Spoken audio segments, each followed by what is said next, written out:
Salut les kids! Qu'est-ce qui peut être gros comme un haricot, peser déjà quelques kilos, se développer dans le ventre de sa maman, dans une poche ou dans un œuf? Une idée? Les bébés. Et qui dit bébé dit soins parentaux. Soins très différents d'une espèce à une autre. Prenons les oiseaux. Il y a ceux qui naissent aveugles, incapables de se nourrir tout seuls, super dépendants de leurs parents. Ce sont, par exemple, les rouges-gorges, les merles ou encore les mésanges. On les appelle les oiseaux nidicoles. Nidicoles qui restent collés au nid. C'est le moyen que j'ai trouvé pour me souvenir de ce terme. Et puis, il y a ceux qui, à peine sortis de leur coquille, sont capables de marcher et de suivre leur mère. Ce sont les oiseaux nidifuges. Ceux qui fuient le nid, rapido presto. Cette différence d'autonomie, c'est de cela dont nous allons parler aujourd'hui. Allez, on lâche son doudou et on prend des notes. Les bébés alligators du Mississippi, comme la majorité des autres bébés reptiles, se développent eux aussi dans un œuf. Ils font partie avec les amphibiens, les reptiles et les oiseaux de la grande famille des ovipares. Ovipares, œuf, ça commence par un O. La femelle prépare un nid où elle pond une quarantaine d'œufs en moyenne. Vous imaginez, vous, avoir 40 frères et sœurs? Salut Juju, salut Cynthia, salut numéro 17. Salut Freddy. Faut avoir une sacrée mémoire. Le bébé alligator émet des petits bruits à travers l'œuf pour stimuler l'instinct parental. En entendant ces glapissements, la maman entretient le nid. Une fois sorti de l'œuf, le petit vocalise pour que sa maman l'emmène dans des points d'eau, rejoindre d'autres bébés et d'autres mamans alligators. C'est un peu comme s'il lui demandait qu'elle l'amène à la nurserie ou à la crèche. La maman s'occupe une année entière de ses petits. Ils sont ensuite prêts à vivre leur vie d'alligator du Mississippi. Allez, salut maman! Chez les manchots de Humboldt, originaires d'Amérique du Sud, qui eux aussi se développent dans des œufs, donc qui eux aussi sont ovipares. Allez, ovipares.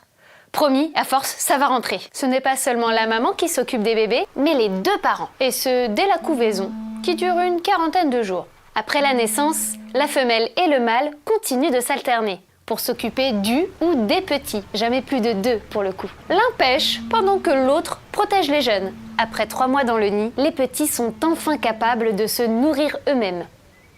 Leur duvet s'est transformé en beau plumage épais. Ils sont autonomes. C'est un peu comme quand ton frère a le duvet qui se transforme en moustache et qu'il quitte enfin la maison. Donc ça, c'est pour les ovipares. Et je ne vous ferai pas l'affront de vous demander ce que ça veut dire. Je pense que sur ce point-là, on est OK. Parlons du coup des vivipares, ceux qui se développent dans le ventre de leur maman. Vivipare, ventre, ça commence par un V. Allez hop, on commence avec un mammifère australien, le dendrolague. Le dendrolague n'est ni plus ni moins qu'un kangourou qui monte aux arbres. Comme tous les autres marsupiaux, la gestation, le temps où le bébé reste dans le ventre, est très courte, 45 jours. Ça laisse peu de temps. Et c'est pour cela que le petit n'est pas complètement fini à la naissance. Mais ça, ce n'est pas du tout un problème pour les marsupiaux. Car le petit, une fois né, monte tout seul vers la poche ventrale de sa maman pour finir tranquillement son développement. Il reste dans la poche 1 an et quitte sa maman vers ses 2 ans. Ça, c'est une version plutôt douce. Ça peut être parfois un peu plus abrupte. La girafe donne naissance debout à un seul petit. Le girafon naît par les pattes avant, puis la tête, et tombe d'une hauteur de 2 mètres. Et c'est grâce à cette chute qu'il prend sa première respiration. Sympa comme arrivée sur Terre. Personnellement, je suis bien contente de ne pas avoir fait un saut en parachute le jour de ma naissance. La femelle girafe n'adopte son petit que s'il parvient à se mettre debout, ce qu'il est heureusement capable de faire au bout d'une quinzaine de minutes. Ouf. Il est même capable de marcher et de courir moins d'1 heure après sa naissance. Mais il n'est pas complètement autonome pour autant, puisqu'il restera auprès de sa maman jusqu'à ses 2 ans. Le bébé gorille, lui, mettra des années et des années avant de devenir autonome. Sa croissance est lente, car son éducation prend beaucoup de temps.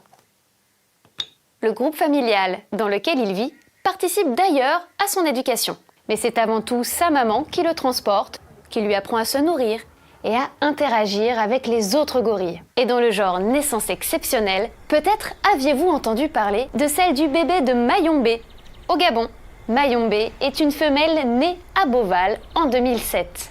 Réintroduite au Gabon en 2019, elle met au monde un gorillon, Taali, au printemps 2021. Cette naissance est une première mondiale, mais surtout un espoir pour ceux qui luttent contre la disparition des gorilles des plaines de l'Ouest. Vous l'aurez compris, les bébés, selon les espèces, n'ont pas tous besoin des mêmes soins parentaux. Allez, je vous laisse. Je dois apporter mon linge sale à mes parents. Si j'arrive en retard, ils vont encore râler. Bye bye!